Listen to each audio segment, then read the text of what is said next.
سلام علیکم و رحمت الله. خیلی ارادت دارم خدمت همگیتون.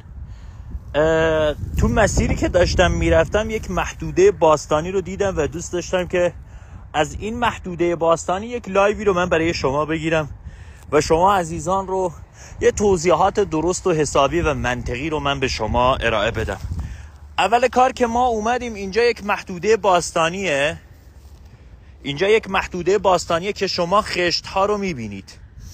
با توجه به ابعاد خشت‌ها و ضخامت خشت‌ها و اندازه خشت‌هایی که اینجا هستش تو این زمین، ما اینجا یک دونه سازه رو داریم که این سازه ما برمیگرده به دوران ساسانی. توضیحاتش رو هم خدمتتون ارائه میدم که همتون بدونید.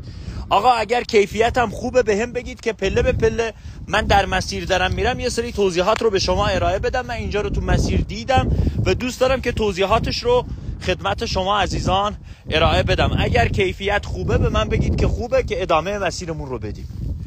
یک سکونتگاه باستانی رو ما در اینجا داریم که جای زندگی ما کاملا مشخصه. چهارچوب خونه های ما رو شما در اینجا میبینید. اینها رو شما با قبر اشتباه نگیرید دوستان عزیزی که دنبال این کار هستید. من خیلی وقت ممنوع الکار شدم و نتونستم توضیحات رو خدمت مردم ارائه بدم، ولی خب امروز دلم رو زدم به دریا. این محدوده رو دیدم بسیار زیبا بود و چون بسیار زیبا بود اومدم یه لایوی رو براتون بگیرم و یه سری توضیحات رو بهتون ارائه بدم. در اینجا پایین دست سکونتگاه، الان میرم سکونتگاه باستانی رو کاملا بهتون نشون میدم. ما چند تا تخت سنگ رو میبینیم.